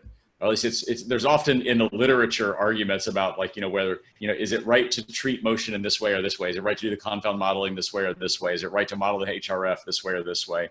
Right to do the statistical estimation this way or this way? So you can imagine a set of things like that, that one could, you know, vary that, but I agree that it needs to be kind of, you know, you need to find a set of things that are reasonable for the data that you're working with, and different data are going to have like different sets of things that are reasonable. This is different to other fields where we have a ground truth and we can actually say which are better than others by comparing to the ground truth.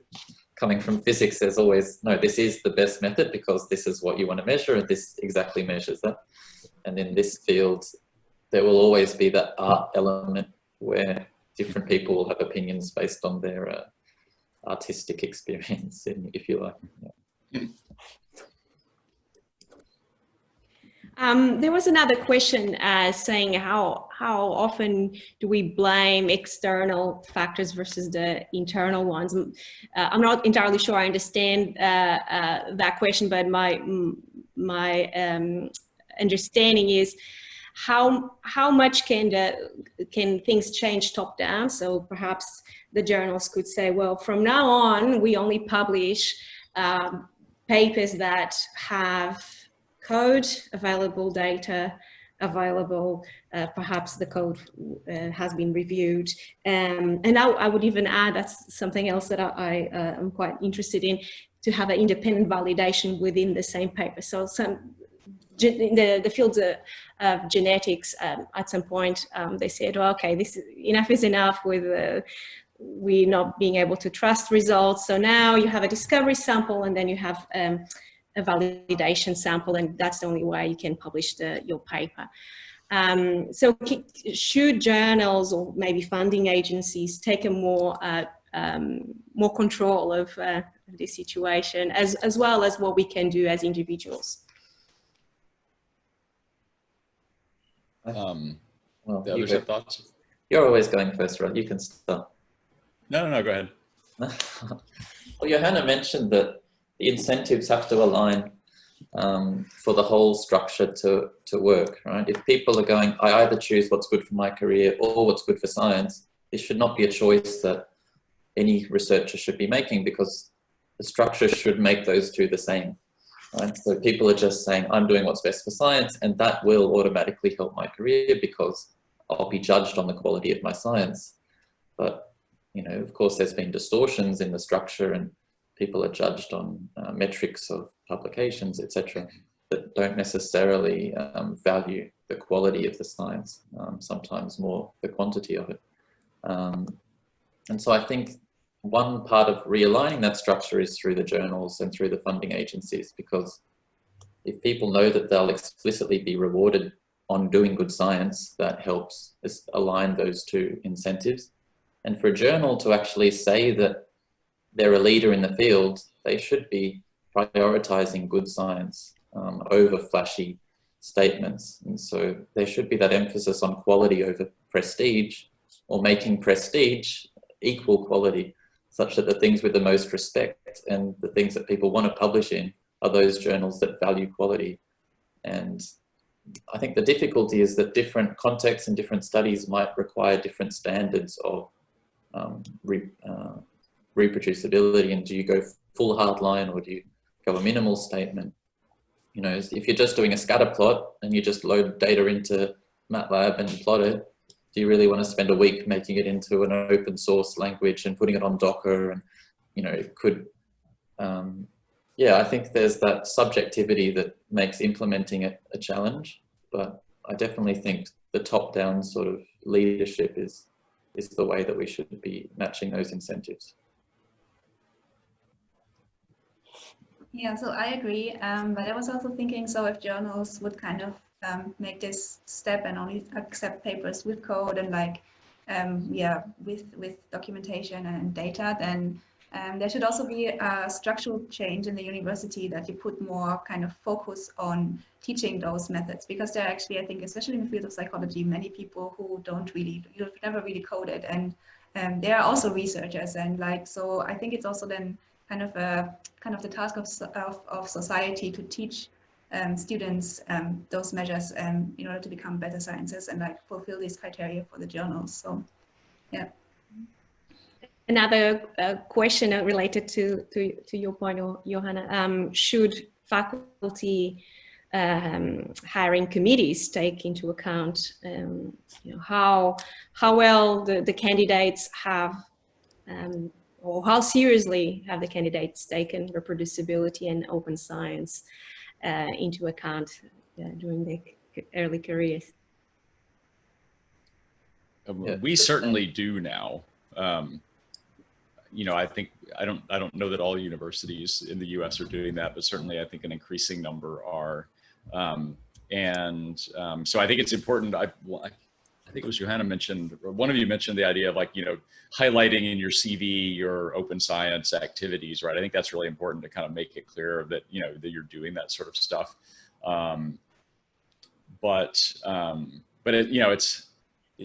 It's a generational thing, right? So it's going to take time for those, for everybody around the world to kind of buy into, the idea that we should think about those sort of issues. I mean, another challenge, I always feel a little bit bad giving the kind of talks that I give, because one might walk away from the talk with the impression that, well, all I have to do to succeed in science is to do all this reproducible open science stuff, and then I will be a successful scientist. And unfortunately, that's not true, right? That you still have to be doing like interesting science, whatever interesting means, right? You have to be like discovering something important that's useful for the world, and discovering it in a way that's, reproducible. And obviously, I think those things work together. But it's important not to let reproducibility become like a cargo cult, where we think that, we just have to do all the things and then we will make it to the next level. It's like you have to do all the things, plus you have to be doing interesting science, which makes it even harder. But I think it's, and so that, when that's always a challenge for, like, when we look at, at job candidates, like, obviously we want people whose work we can believe. We also want people who we think have interesting ideas and are gonna do interesting stuff in the future. And kind of how you balance those and how you even judge that is, I think, apart from the kind of all the, the kind of novelty criteria that I think a lot of people are not happy with, that many of the big journals use. It's really challenging to know how to balance those things. And I think the time lag in academia reflects the time taken from people who might take on new practices, and the time it takes them to get into the position of judging other people on how good scientists they are. So in our case, people judging grants, people on faculty hiring committees, in my experience, aren't on this kind of new wave of reproducibility. And if they're assessing people on, right, I'm just going to count the publications or proportion of first authors in top tier journal, whatever metric they're using, then that's what an early career researcher probably should be focusing on, at least in the short term, and maybe do a minimal standard for reproduce, but they need to balance between what's good for their career. Because if you go full into hard reproducibility and then you're unemployed in a few years, and for me, this is the tragedy of a mismatch of incentives. And it may be a decade or maybe some time before those incentives are aligned and people actually take this message on all the way up to those top levels where judges and grants and scientists are being judged. Which is why I kind of push that message of moderation is okay. If you just change a few things and do it at your own pace, you don't have to go all or nothing. Maybe I'm like the vegetarian in the vegan conference or something, right? I'm kind of saying. No, I think that's a really important point, that not letting the perfect be the enemy of the good. Right. Yeah, so I also think like the kind of aim of all this reproducibility and like this, what we're trying to communicate is, it's like not, reproducibility should not replace science. It's just meant to make science better. So that should be the aim. Like science still is the important part. It's just the fact that at the moment we cannot really trust science. So And yeah, that's the idea, not replacing it. It's important, but like science is the focus, basically, food science. Wonderful. There's another question about how can we communicate better our science? So somebody says, how can we avoid blobs on brains simplification of neuroimaging, which leads to overgeneralization? I think this anonymous person is probably referring to what sometimes happens in science communication. We're like, oh, did I really say that? I didn't mean to. I'm sure you'll have that feeling before. Yeah, talking with journalists is so hard, right? Because so few of them, like there's a few who I think, really get it or really want to try to get it, but a lot just, want a story that's going to grab people, and, minutia and details and caveats don't grab people in the way that, hey, this is your brain on love grabs people, right?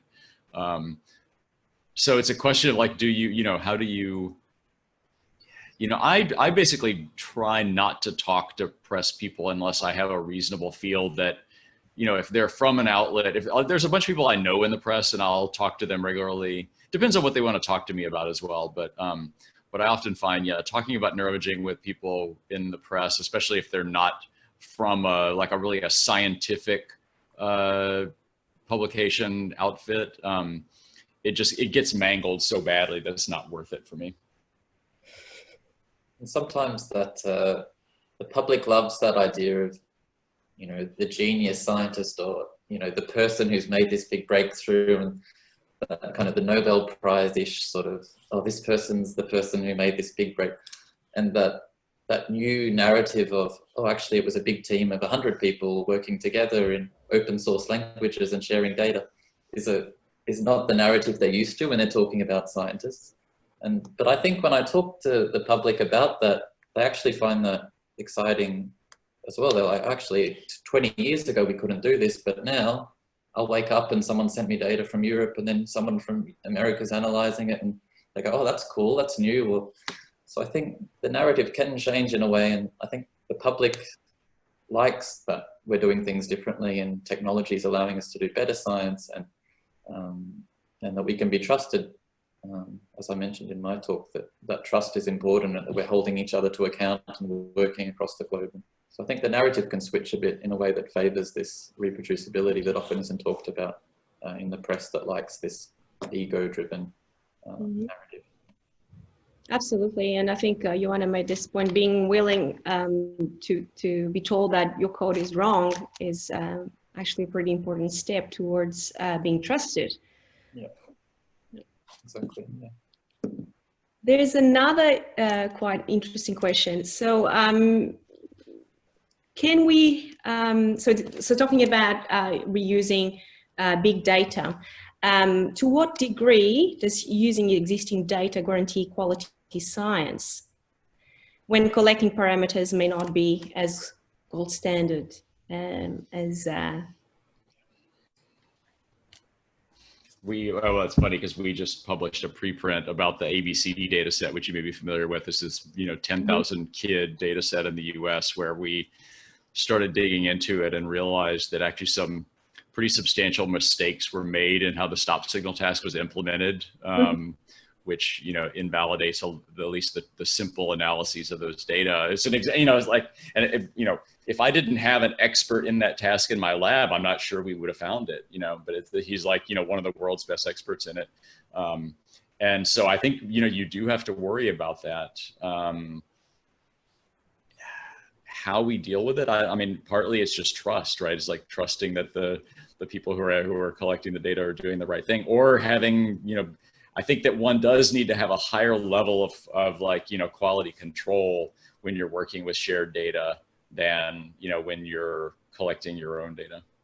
Yeah, and human error happens, right? But it's also, perhaps these studies started a while ago, and they started with a scan-L or sequence that wasn't like, that at the time was the state of the art, but now there's other ones that are perhaps better. So that balance?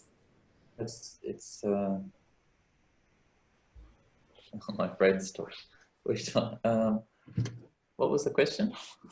The question is, what about when the already collected data doesn't have? My point I was going to make was that it's unprecedented to have such a disconnect between the experimentalist and the person analyzing the data that experimentalist collects. Typically, that would be done within a small team. And so you would talk to the person collecting data and they would talk to you, and the theory and experimentalist would have this nice kind of communal back and forth. And all of a sudden with open data, you have the person who measured the data, maybe not even talking to the person who analyzes that data. And that's a new disconnect that I don't think we've really come to terms with. And I think the more that you can talk to them, you don't even see where they measured the data. You don't even have a photo of what they did or how they did it. And so I think we do have to be really careful about that disconnect, kind of fragmenting the scientific pipeline. I think we do benefit from the standardized nature, at least of the imaging part, right? That the data from the scanner to the end are all digital end to end, right? And it's not people writing things down and doing things by hand like it is in some other parts of science. So I think we do benefit from that. But there's certainly a lot of other stuff that one has to worry about. Yeah, so I also think like big data sets are especially appealing for clinical studies because effects there are really small, and like you can only detect them if you have a lot of power. But of course they come with disadvantages or like challenges, like not only like human error, but also different machines, different software can induce biases. And yeah, you have that of course if you have like a data set that consists of, I don't know, 100 sites or something. That's clear, and you have to find a way to deal with that, like either statistically or like really well harmonize it like in advance or something like that. Perhaps, do you want to say a bit more about harmonization? Because I know your work focuses on that, and that's quite important if we only can afford to pull data together. How do we go about putting together apples and oranges? Yeah, so like I'm actually working on the Enigma data set, and we realized that this one model that we want to run is biased by scanner effects. We think it's like differences in field strength of the scanner that is driving those effects. And I'm working on a statistical harmonization method at the moment. So I think this, like for data sets that are existing, this is like the only way like to kind of correct for that. Yeah, but like, yeah, I also see that it's a challenge, like, yeah. Mm-hmm. Fantastic. So we have 5 more minutes. Keep typing away your questions if you still have any pressing ones. There's one question that says, should we, for papers that do not adhere to open science practices, should that be stated in the limitations section of the manuscript? An interesting way of doing it. If the journal doesn't let them publish it, That'll be better. limitations, this may all be crap, right? I mean, I don't know. If you don't have confidence in what you've published, I don't think, well, I don't know. I wouldn't. Well, I guess you might have confidence, but maybe you don't have the ethical approval to share the data. Yeah, this would be. Yeah. I don't know if that's the example that the anonymous attendee was referring to. Perhaps they can follow that up if yeah, things beyond your control, you might say, well, we would have liked to have shared, but this is why we couldn't. That's a limitation. Yeah, I can see that. Yeah, I agree. I think that it should be clear that if the data can't be shared, there's a reason why. Right.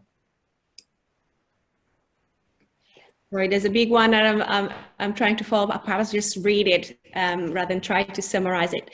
So says not a question, but just that I thought this would be a good opportunity to give a shout out to the Australian and New Zealand Open Research Network for anyone who hasn't heard of it. So it's called NZOR and has operates on Slack, and it's a community for open science around Australia and New Zealand, and there's a link there that I think you can all see it. So thanks, Cooper, for pointing that out. Okay. Don't know if I missed any question and the speakers pick that up. Please go ahead and address it.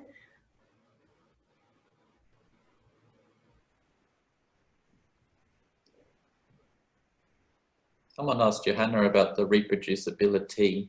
Yeah. That's not your journal club, is it? That's an Oxford one, and that's open to anyone, right? Yeah, so it's like it was founded in Oxford, and now there are groups all over the world. So like there's also a group in Melbourne and probably also in the US. So I just contacted the Melbourne group because I really want to join. And it's like people just discussing journals, and they also have really great podcasts on SoundCloud. So if someone is interested, they should definitely check that out. So I want to pick up on Tom Johnstone's question about generalizability. So yeah, Talia Okuni has this recent paper on the generalizability crisis about how we often don't appreciate the degree to which, like, you know, our results are really not generalizable beyond like the specific situation, the specific stimuli, or the details of our experiment. And I think he says generalizability should be seen as a general aim across, you know, research teams, methods, pipelines, whatever. And I think that's right, that, you know, like, generalizability in some ways is at like the top of the reproducibility, mountain. And that's kind of where, you know, ultimately we'd like to not just say we can get the same result in this exact same situation, but say we can extend it out. And, you know, conversely, when we write papers, we need to be more careful, I think, about saying like how the degree to which our data or our results can or can't generalize beyond the particular situation that we're looking at. There's another question. Oh, hang on. Yeah. So how can we? Sorry, let me say this again. So there's some people sometimes are not so willing to share the data openly until they've had a few papers out of that particular data set. So can we have a better incentive to make sure that people do publish the data together with the first paper?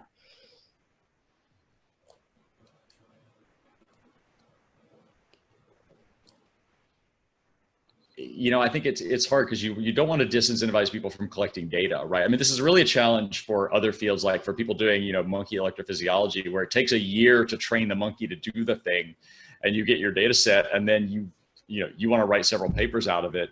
So the idea that you should give it all up from the get-go is not something that they relish. At the same time, you know, it's interesting that I know a lot of people who are very scared about getting scooped by putting data out, but, you know, I know a lot of people who put data out early and often, and I know one credible story of somebody who like said, oh, there's an analysis I wanted to do and publish, and somebody else published it on my data. It just doesn't happen that often. And so I think it's not I think a lot of this is driven by kind of paranoia, and it's not like really a serious thing to worry about. But if you have those concerns, then I think the thing to do is figure out what's the kind of agreement under which you could share the data, so that other people can get their hands on them, but still you retain the right to like continue to publish on them. I'm someone who takes other people's data and analyzes it, so I'm not a good person to answer this. I would want them to share it as soon as possible. But, right. Yeah. Fantastic. Well, we are pretty much on the dot. Before I thank everyone, I just want to say that I think I learned a lot from this, and I gathered that we have to be open about code and data and being open to other people checking our code, and big samples as well. So that all seems like a dream, and I hope that everybody is convinced that these are great things to abide to.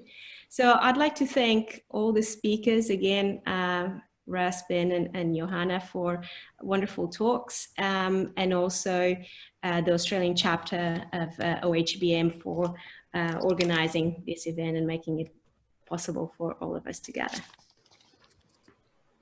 Jason, Sounds good. Thanks, everybody. Great. Yep. Thanks, everybody. Thanks to the speakers on behalf of the OHBM Australian Chapter Executive Committee. Wonderful talks, as Marta said. Not much more to say, but thank you again for all your time. Thank you to the participants for their questions, and enjoy the rest of your day or your evening, as the case may be. Bye, everyone. Thanks, everyone. Bye. Yeah.